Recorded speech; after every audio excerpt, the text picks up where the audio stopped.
Fáilte you're very welcome to Suantraí Íosa, where we look at the readings for tomorrow, Monday the 24th of March, third week in the season of Lent, this feast of Saint Macartan. Macartan was a pagan who hears about Patrick's preaching and comes to meet him at Armagh because he wants to see what this is all about. He is converted to Christianity and he becomes Patrick's tréanfhear, or his strong man.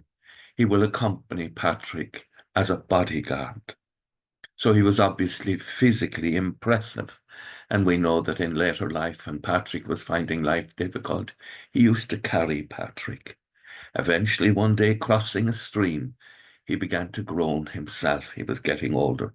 And Patrick, in compassion for him, gives him a diocese, the Diocese of Clogher, to establish a church there, and that he will not have to do the travelling that is actually wearing out the poor man.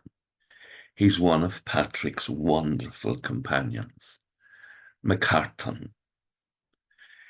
The first reading tomorrow is taken from the second book of Kings, and it tells us about how Naaman the Syrian comes to the land of Israel. He's a leper and he's seeking healing. He has been told that they can find healing in Israel. And at first the king panics. Eventually he will be sent by the king to the prophet Elisha, who will instruct Naaman to wash himself 7 times in the Jordan River. Now at first Naaman reacts that he wasn't even spoken to, and he's angry, and he's full of pride, and he wants to go away. But a slave talks to him and counsels him and said, look, if this was something difficult you were asked to do, you would do it. So in humility, having recovered himself, Naaman goes to the River Jordan, and he washes himself the 7 times, and he's cleansed of his leprosy. But what is more important is what happens after that. He returns to Elisha with his whole escort, and he goes in and he stands before Elisha and he says, now I know that there is no God in all the earth except in Israel.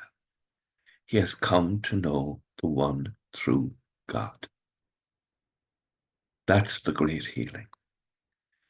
Like the deer that yearns for running streams, so my soul is yearning for you, my God. My soul is thirsting for God, the God of my life.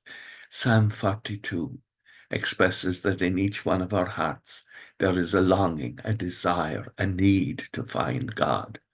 And until we find God, like Macartan did in meeting Patrick, and through Patrick meeting Christ, we are restless.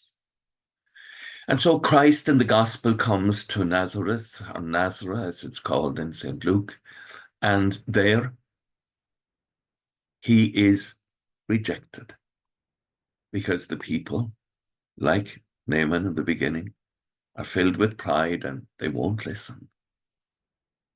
And it's only in listening that we find conversion. May the Lord touch our hearts and our minds in this season of Lent, that we may be open to hear his voice and convert to find Christ, like Macartan did, in a deeper way. With thoughts such as these, let us go to our beds and let us pray that we shall indeed awaken in the morning with the praise of God on our hearts and on our lips. Agus gamana dia le cóchtach shiv, a hormach agus spirit nave. Amen. Slán go fóill. Bye for now.